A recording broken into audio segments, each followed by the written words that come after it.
不容易将那夜进入。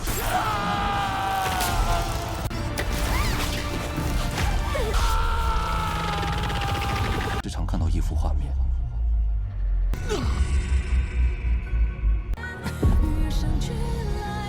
Halo semuanya, bagaimana nih kabar kalian? Semoga kalian dalam keadaan baik-baik saja, sehat selalu, serta dilancarkan rezekinya ya guys, amin. Pada kesempatan hari ini, Mimin akanlah melanjutkan Donghua yang berjudul Over the Divine Realm, yang MC utamanya kita sudah tahu yaitu Ning Changju. Dan posisi dia sekarang ini ya masih berusaha keras untuklah mengambil adik seperguruannya yaitu Xiaoling agarlah tidak dirasuki oleh sang iblis rubah. Memang untuk tahap pertama dia berhasil untuklah mengkuatkan hatinya. Untuk saat ini ya Xiaoling telah tersadarkan. Tetapi masih ada tahap kedua yaitu kesengsaraan surgawi. Jika inginlah benar-benar aman ataupun selesai semuanya, maka mereka haruslah melewati hal tersebut. Kalau begitu, langsung saja kita masuk ke dalam ceritanya. Kesengsaraan surgawi yang masihlah berlanjut tidak bisa untuklah dihilangkan begitu saja. Satu-satunya cara ya, yaitu menghadapinya. Tetapi untuk saat ini, Xiaoling kultivasinya telah disegel oleh sang iblis rubah. Jadi ya, tidak memungkinkan dia bisa untuklah menghadapinya. Jadi, sebagai gantinya, yaitu Changju sendiri. Dia meminta kepada Nona Lu Jia, jagalah Xiaoling untuk dirinya. Dan serangan pertama dari kesengsaraan surgawi menghantam dirinya guys.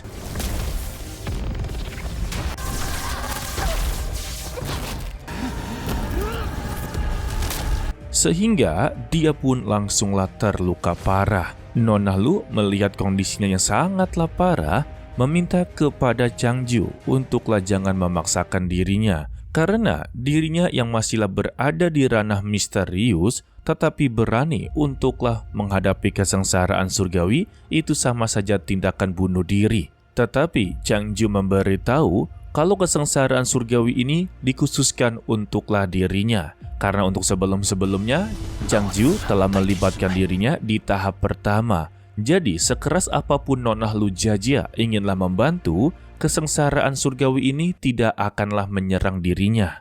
Pada awalnya ya, Nona Lu tidaklah percaya karena baginya kesengsaraan surgawi ini tidaklah memilih targetnya, melainkan sebuah fenomena yang dipicu oleh penerobosan. Lantas Changju menjelaskannya kalau tadi dia sudahlah menyerangnya dan buktinya kalau kesengsaraan surgawi langsunglah menyerap kekuatannya dan tidaklah menyerang balik.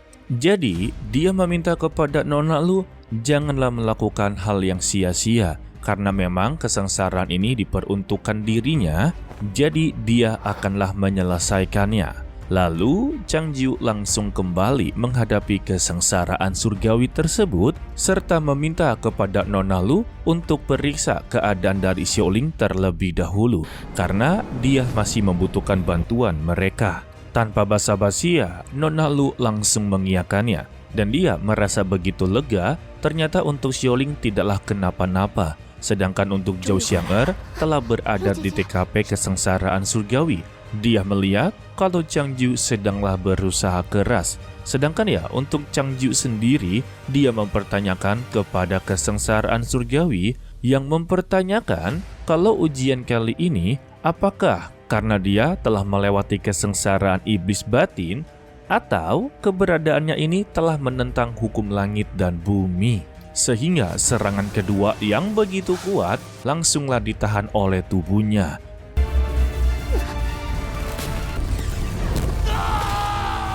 Changju mengerang kesakitan sampai-sampai ya dampak dari bentrokan ini membuat petir menyerbu di sekitar mereka. Dan untuk Nona Lu Jia serta Xiaoling yang melihat Changju mengerang kesakitan, Xiaoling sungguhlah tidak tega dan mencoba untuklah membantunya. Tetapi apa daya, dia sekarang ini kan kultivasinya telah disegel, jadi tidak mungkin dia bisa membantunya.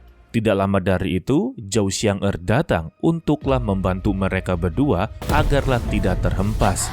Tetapi dia langsung mengunuskan pedangnya ke arah Xiaoling sembari memberitahu kepada Nona Lu untuk berhati-hati karena masih ada benih iblis yang berada di dalam tubuhnya.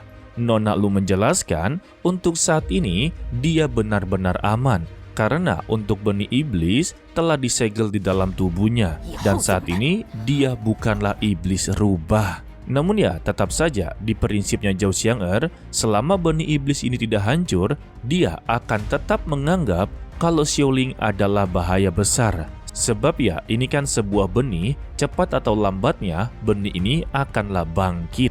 Dan pertanyaan dia kepada Nona Lu, jika untuk hari ini dia memberikan sebuah kesempatan, apa yang akanlah mereka lakukan di masa depan jika nantinya benih iblis ini benar-benar bangkit?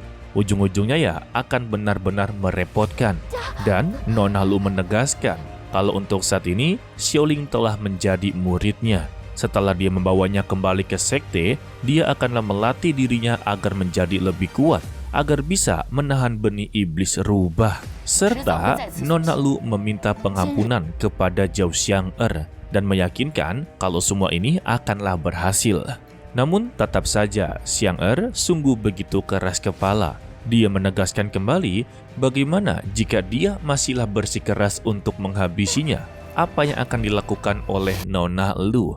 Alhasil ya, Xiaoling langsunglah membuka suaranya. Dia memohon kepada Zhao Xiang'er jika dia bersedia untuklah menyelamatkan seniornya, maka dia bersedia untuklah mati. Namun ya, Zhao Xiang'er sama sekali tidaklah menjawabnya. Sampai-sampai Xiaoling berani melakukan tindakan yang begitu nekat, dia mengambil pedang, membuat tangannya terluka, serta membenturkan kepalanya ke tanah dan terus-terusan memohon kepadanya guys. Sedangkan ya untuk Changju yang telah diambang kematiannya, dia secara tidak sengaja melihat sosok dirinya di masa lalu yang sedanglah menatap tajam ke arahnya.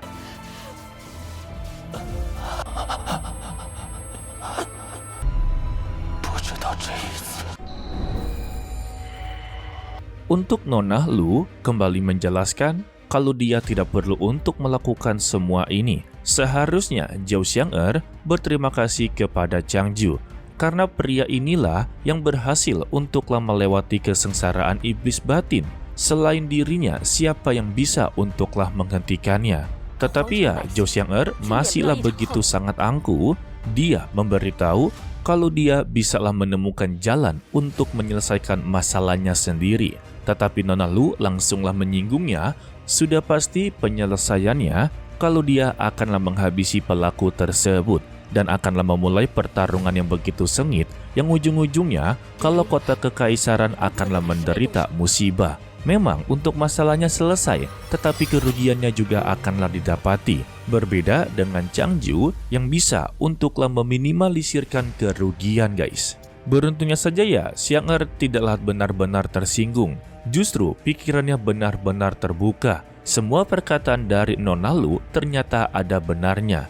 Maka dari itu, dia membuat Xiaoling langsunglah pingsan. Karena bagi Xiang'er, kalau Changju sebentar lagi akanlah meninggal dunia. Dan jika nantinya Xiaoling melihat kemungkinan benih iblis yang telah disegel akanlah benar-benar bangkit. Jadi pada intinya ya, kalau benih iblis ini bisa bangkit jika emosinya tidaklah terkendali. Layaknya seperti Naruto guys. Sedangkan untuk Changju, dia bertemu dengan dua sosok yang berbeda. Changju dalam manusia fana, Changju dalam alam dewa. Di sini Changju fana berbicara kepadanya serta memberikan permintaan terakhir kalau dia haruslah menjaga juniornya yang tak lain yaitu Xiaoling.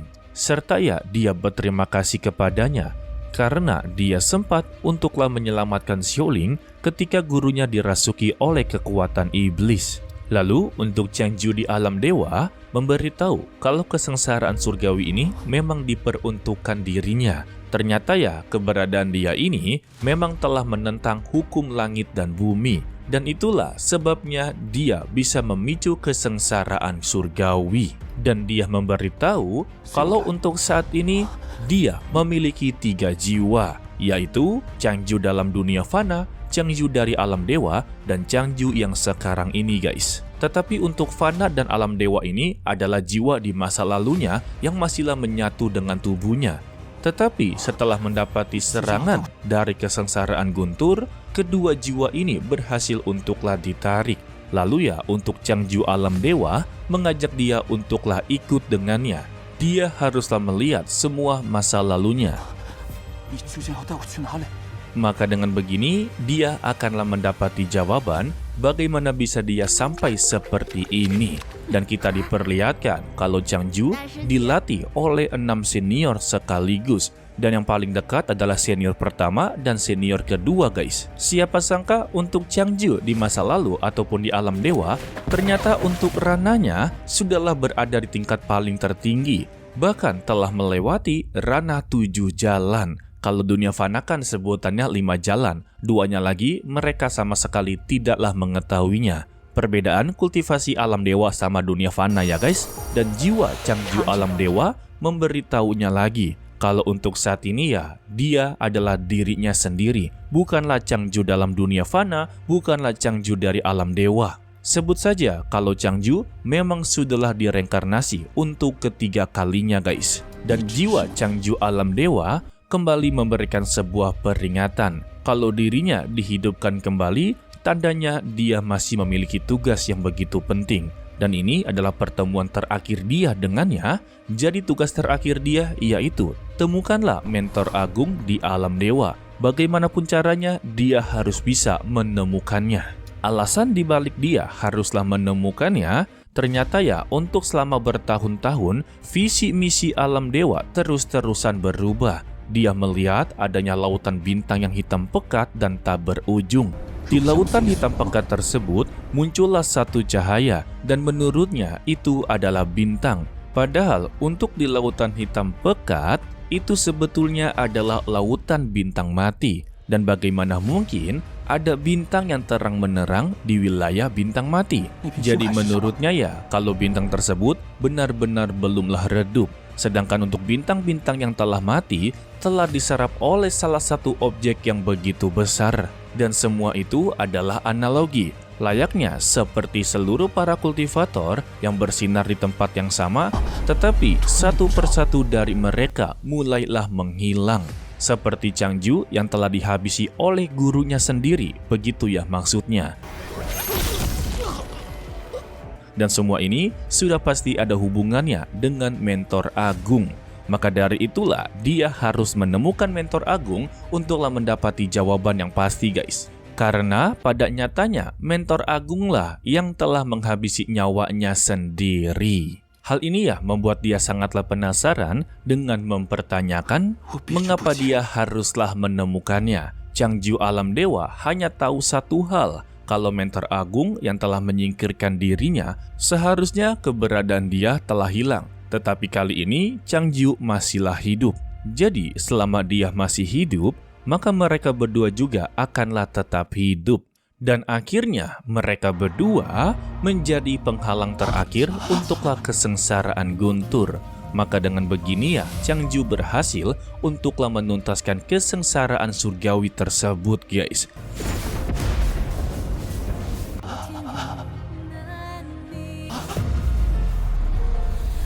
Meskipun ya untuk tubuhnya haruslah luka-luka parah. Sedangkan untuk Zhou Xiang'er, dia berhasil menangkap tubuhnya Changju sembari keadaan dalam terkejut. Karena ya dia berhasil untuklah menuntaskannya. Ya intinya dia benar-benar tidak percaya. Orang yang belum mencapai ranah misterius tetapi berhasil untuklah menuntaskan kesengsaraan surgawi. Itu adalah hal yang mustahil. Kalau untuk MC utama ya tidak mustahil guys. Dan untuk episode kali ini sebenarnya teka-tekinya tidaklah terjawab ya. Hanya saja dia memiliki tugas yang terpenting. Dan tugas utamanya yaitu mencari keberadaan dari mentor agung. Dan mendapati jawaban alasan dibalik mentor agung menghabisi nyawanya. Ya kira-kira apa guys? Mimin juga kagaklah begitu mengerti. Karena untuk si Changju alam dewa menganalogikan di lautan wilayah bintang mati, tetapi ada bintang yang bersinar, tetapi tiba-tiba langsunglah diserap oleh objek yang begitu besar. Ya kalian artikanlah dari kata-kata tersebut guys. Dari kata tersebut ya memiliki banyak sekali arti. Oke lah sepertinya cukup sampai di sini saja dulu untuklah video kali ini. Mimin ucapkan terima kasih kepada kalian yang telah menonton sampai akhir. Pesan dari Mimin tetaplah menjadi orang yang baik, walaupun itu sangatlah sulit. To be continue, sampai jumpa di video berikutnya. Bye-bye.